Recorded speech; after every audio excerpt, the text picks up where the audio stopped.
Bonjour et bienvenue à une nouvelle consultation de Dr Sales. Aujourd'hui, j'ai envie de vous parler de nos meilleurs ennemis. Oui, vous savez, nous les redoutons, nous les détestons, nous tentons tous les trucs et toutes les stratégies pour les éviter et eux, de leur côté, font tout pour nous empêcher de vendre. J'ai nommé les acheteurs professionnels.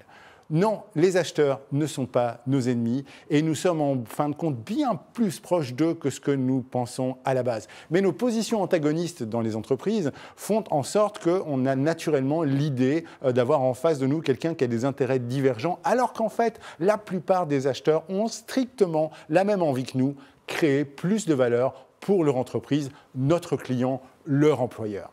Il faut comprendre d'abord que les acheteurs sont comme nous dans une position assez délicate dans les entreprises parce que c'est un job mal compris et souvent mal considéré. On les voit comme des cost killers, on les voit comme des empêcheurs d'acheter en rond, on les harcèle aussi bien en interne pour obtenir plus de marge, pour obtenir des produits qu'on leur a commandés, mais en externe aussi, on les harcèle pour pouvoir présenter les produits, présenter les offres et ainsi de suite. Et ils se sentent très souvent bypassés. Évidemment, nous, de l'extérieur, nous tentons tout pour essayer de passer au-dessus, passer au travers. Et à l'intérieur des entreprises, il n'est pas rare d'avoir énormément de managers qui essayent de ne pas passer par la fonction achat pour acheter des fournitures ou pour trouver de nouveaux fournisseurs avec lesquels ils apprécient de travailler. Et donc, ils se sentent comme nous, comme les vendeurs, très souvent en fait déconsidérés et c'est extrêmement dommage. Et souvent, comme nous, ils sont frustrés, énormément frustrés, parce qu'on les évalue trop souvent sur des chiffres froids, sur des résultats immédiats, alors qu'ils préféraient aussi, eux,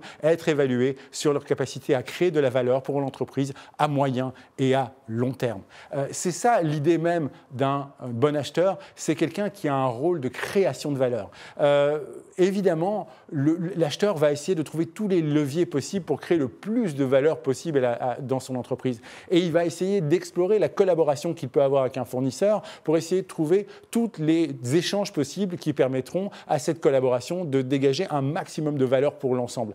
Évidemment, si nous-mêmes n'arrivons pas à lui montrer qu'on peut apporter d'autres valeurs que simplement de la marge et du prix, alors à ce moment-là, la discussion tombera inévitablement sur la marge et sur le prix. Mais si nous arrivons ensemble à dresser des stratégies de coopération, à optimiser la livraison, à diminuer peut-être les temps de traitement, à améliorer la logistique, à améliorer la partie assurantielle, que sais-je, ou même encore à avoir des échanges de leads ou des échanges de marché qui nous permettent de grandir ensemble, alors croyez-moi, vous trouverez des acheteurs beaucoup plus réceptifs.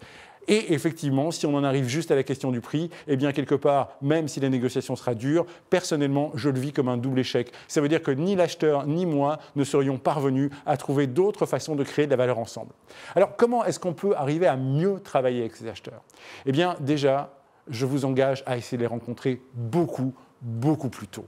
Attention, la plupart du temps, on est confronté aux acheteurs tout en fin de processus. Combien n'ai-je pas vu de jeunes vendeurs totalement désabusés, ayant réussi à créer de l'intérêt à l'intérieur d'une entreprise, ayant passé à peu près toutes les fonctions décisionnelles et ayant totalement négligé l'acheteur qui, à la fin, presque vexé de ne pas avoir été consulté, se retrouve face au vendeur dans le seul but de montrer qu'il est capable lui aussi de faire du boulot et il va se mettre évidemment à équarrir, à aller chercher sur les marges tout ce qu'il peut essayer de récupérer et émotionnellement, évidemment, ça se passe pas super bien. Alors plutôt que d'essayer de les éviter tout au bout, essayons de les consulter en amont.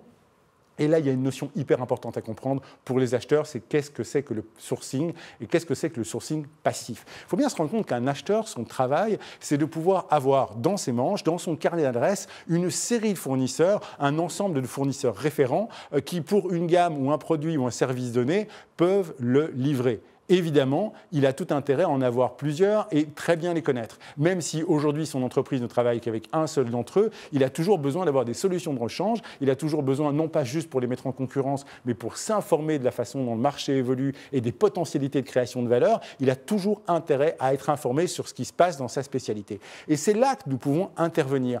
On peut les aider à être plus créatifs, on peut les approcher de façon beaucoup moins transactionnelle en essayant simplement de leur faire passer un bon de commande, avec une une approche beaucoup plus relationnelle, je vais presque dire, et de façon très aimable, lobbyiste, en lui apportant beaucoup d'informations. Comment faire dès lors? Eh bien, la première chose à faire, c'est de mieux les cibler et de mieux les comprendre. Aujourd'hui, grâce aux réseaux sociaux, vous pouvez regarder le profil de la plupart des acheteurs et vous constaterez que la plupart des acheteurs mettent leur spécialité d'achat sur le profil. Et oui, pourquoi contacter un acheteur pour lui vendre quelque chose qui n'est pas dans sa spécialité d'achat? Ça vous paraîtrait complètement idiot si demain je vendais des voitures, que quelqu'un vienne chez moi acheter des stylos. Ça n'aurait aucun sens. Et pourtant, pas mal de commerciaux, en ayant juste isolé la fonction achat, essayent de leur vendre des choses qui ne sont absolument pas dans leur scope d'achat. Première erreur donc, ciblons-les beaucoup mieux, essayons de bien comprendre quel est leur champ d'action et ce qu'ils visent à acheter. Ensuite, deuxième chose, visons le long terme avec eux.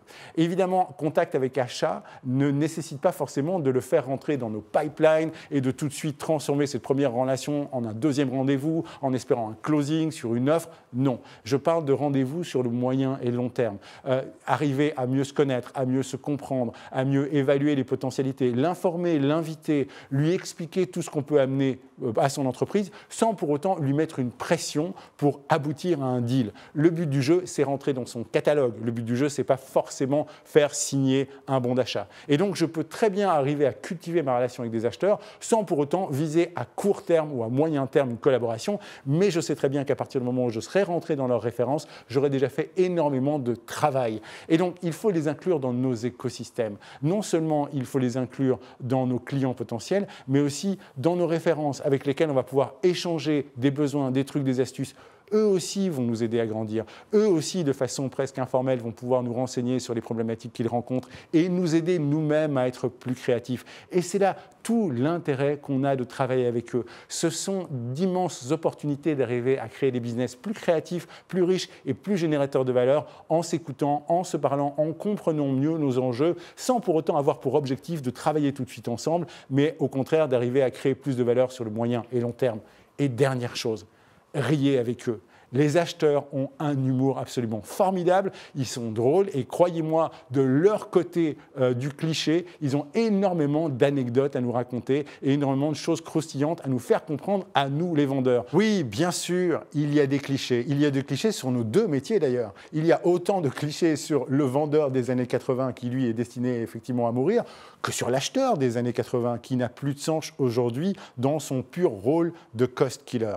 Donc de grâce, à partir d'aujourd'hui, si vous connaissez votre spécialité métier, analysez qui sont les acheteurs influents dans vos domaines d'activité, contactez-les sur le long terme, profitez des outils numériques pour pouvoir commencer à créer du lien avec eux, pas transactionnel mais relationnel, pour essayer de les informer et pas de grâce les bomber, les harceler, leur envoyer plein de propositions, mais simplement vous faire connaître d'eux et vous faire rentrer dans leur catalogue de références et surtout vous informer sur les besoins constants de création de valeur de leurs entreprises. Nous nous retrouvons bientôt pour une prochaine consultation de Dr Sales. N'oubliez pas que la santé de votre entreprise dépend avant tout de la santé de vos ventes.